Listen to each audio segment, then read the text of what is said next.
오늘의 본문은 예루살렘 성벽이 완공되었지만 예루살렘 성은 이스라엘의 수도로서 그 성 안에 거주하는 백성이 너무 미약해서 외부의 이런 침략에 언제든지 불안한 요인이 될 수 있었습니다. 이를 간파한 이제 느헤미야 총독이 예루살렘에 거주하는 백성들을 좀 더 안전할 정도로 확보해야 될 필요성을 느끼게 되었죠. 그래서 이들을 선택합니다. 누구든지 예루살렘 성이 위험하니까 거기에 거주하지 않고 시골 쪽으로 가려고들 다들 그랬습니다. 그때 여기 본문에 보면 예루살렘을 사수하는 그 예루살렘 성 안팎의 백성들을 어떻게 선택하게 되냐면, 첫째는 제비를 뽑았어요. 제비를 뽑는 것은 첫째는 공평한 방법이죠. 왜냐하면 누가 어려운 십자가를 지고 어려운 위험한 지구에 있겠어요. 근데 제비 뽑아서 거기에 결정하면 공평한 것이고, 그래서 제비 뽑기는 하나님의 선택의 방법으로 이스라엘 백성들에게 내려져 왔던 거죠. 민수기 26장에도 보면 바로 그런 내용이 나오고, 여호수아 시대에도 그렇게 제비를 뽑아서, 또 사무엘상도 보면 제비 뽑기가 등장합니다.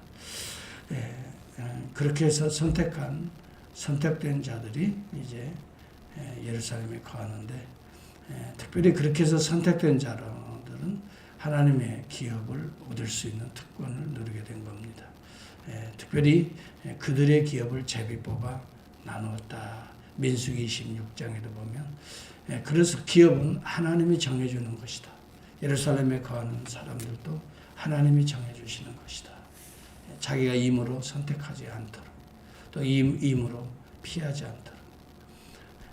이래서 하나님이 세우는 사람들, 또 하나님이 선택한 사람들이라는, 또 하나님이 선택한 기업이라고 하는 그런 의미가 담겨져 있습니다. 여기 거주자들의 명단을 보면 일반 백성들이 3절에서 9절, 또 제사장들이 10절에서 14절, 레위인들이 15절에서 18절, 성전의 봉사자들이 19절에서 24절. 그래서 이 네 부류의 사람들 가운데 제사장 숫자가 1192명이 돼요. 제일 많이 차지해요. 이것은 예루살렘 성전이 성 안에 있기 때문에 제사장들의 숫자가 많이 필요했던 거죠. 중요한 것은 바로 이 점입니다. 왜 이렇게 예루살렘 성을 지켜야 될까요? 수도이기 때문에요. 물론 그렇죠. 그렇지만 더 중요한 것은 예루살렘 성 안에 있는 성전을 보호해야 되기 때문에 그렇습니다. 하나님의 성전이 이스라엘에서 무너지면 이스라엘은 곧 이방인 국가가 되어버리고 말 겁니다. 우상 숭배자들이 득실거릴 겁니다. 그렇게 되면 하나님의 제사가 끊어질 겁니다. 하나님의 기업이 이제는 세상 기업으로 바뀌어버리고 말 것입니다. 그래서 예루살렘 성전 안팎을 지킬 수 있는, 또 거기에 거주하면서 함께 살 수 있는 백성들이 필요했던 것입니다. 여러분, 바로 이러한 사람들은 어떤 의미에서 보면은, 육신적으로 보면 위험했겠지요. 그렇지만 대적의 타겟이 되기 때문에 위험했겠지만 하나님이 선택해 주었다. 하나님이 이 성전을 지키라고 했다. 하나님 믿음을 가지고 그들은 순종하는 모습을 보여주고 있습니다. 여러분, 시편 122편 6절에 보면 예루살렘을 위하여 평안을 구하라. 예루살렘을 사랑하는 자는 형통하리로다. 이런 말씀이 나옵니다. 예루살렘을 사랑하는 자는 하나님이 지켜주실 것이다. 내가 성전을 지키고 내가 성전, 오늘 이 시대로 말하면 하나님의 교회를 위해 헌신한다고 하는 것. 왜요? 교회가 없어져 버리면, 하나님의 종들이 떠나버리면 교회는 황폐해지는 것이 문제가 아니라 신앙생활을 할 수가 없게 됩니다.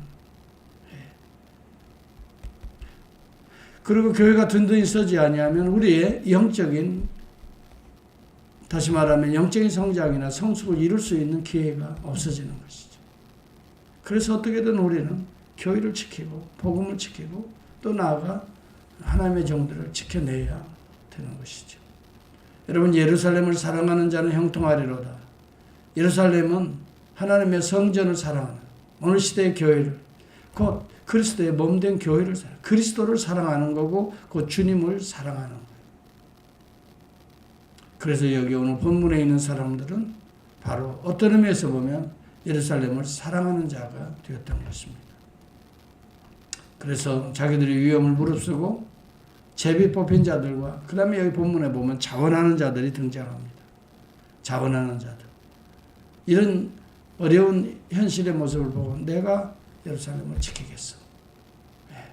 다 떠나도 나는 남아서 이곳에 거주하면서 하나님의 성을, 하나님의 성전을 어떤 모습으로든지 지켜내겠어 하는 자원하는 자들이 있습니다. 이러한 자들이 예루살렘을 사랑하는 자고 그들의 삶이 형통하리로다.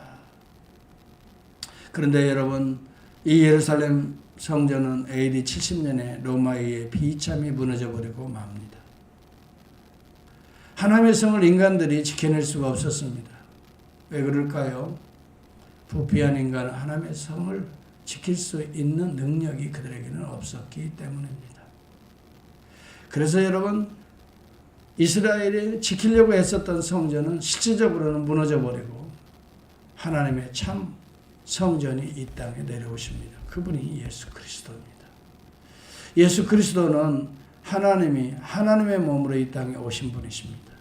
너희가 이 성전을 헐라 내가 사흘 동안에 일으키리라. 육체적인 성전을 바라보며 울면서 우리 주님은 죄악으로 무너져 내리는 성전을 미리 바라보면서 너희들이 이 성전을 헐라 내가 사흘에 다시 일으키리라. 하나님이 보내신 하나님의 아들조차도 무시하고 십자가에 못 박아 죽여서 결국 참 몸이신 하나님의 몸까지도 찢어버리는 이런 참으로 성전이 무너져버리는 이런 상황에 하나님은 다시 성전을 부활하십니다. 예수 그리스도의 부활을 통해 다시 영적 성전을 세우십니다. 이 성전은 예수가 자기 육체를 가리켜 말씀하신 것임을 그들이 부활한 이후에 알았다라고 말합니다. 여러분, 이제 새로운 성전이 세워진 것입니다. 구약의 이 성전 예루살렘을 지키는 자들이 아니라 이제는 오늘 새 예루살렘을 지키는 자들이 되어야 됩니다. 새 예루살렘을 지키는 새 성전은 누구입니까? 그리스도의 몸된 교회를 중심으로 이루어지는 하나님의 복음을 지켜내는 자들이 되어야 될 것입니다. 여러분, 왜 성전이 필요하고 오늘 이 시대의 교회가 필요합니까? 예배를 드려야 하기 때문입니다. 예배가 죽으면, 예배가 사라지면 여러분의 신앙도 사라져버리고 말 것입니다. 여러분, 그렇기 때문에 예배를 드릴 수 있는 교회가 존재해야 되는 것입니다. 예배를 통해서 우리는 하나님을 만날 수 있습니다. 구원을, 영생의 길을 우리는 걸어갈 수가 있게 되는 것입니다. 여러분, 매일 예배가 한번 중단되어 보십시오. 찬송이 사라집니까? 기도가 사라집니까? 하나님의 말씀을 전하고 듣는 일이 사라집니까? 내가 주를 위해 헌신하는 예물 드림이 사라집니까? 여러분은 곧바로 세상 사람이 되어버리고 말 것입니다.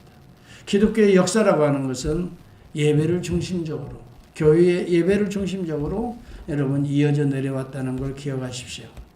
그들이 모여서 단순하게 성경을 공부하고 배우는 학습장이 아닙니다. 교회는 하나님을 경배하는 곳이었습니다. 하나님을 향해 그래서 찬송이 중단되지 않았던 것입니다. 기도가 중단되지 않았던 것입니다. 그리고 서로 섬기고 하나님의 말씀을 가르치고 지키고 전하고 여러분 이런 섬김이 있고 예배가 있고 기도가 있고 말씀이 있고 또 복음 증거가 있고 여러분 이것이 교회인 것입니다. 어려운 때일수록 여러분 교회를 지켜낼 수 있는 예루살렘을 정말 새 예루살렘을 사랑할 수 있는 여러분이 될 수 있기를 바랍니다. 그러한 자들은 반드시 형통하리로다. 하나님이 지키실 것입니다. 하나님께서 보호하실 것입니다. 하나님이 인도하실 것입니다. 예루살렘 성을 사랑하는 저와 여러분이 될 수 있기를 바랍니다. 기도합니다. 하나님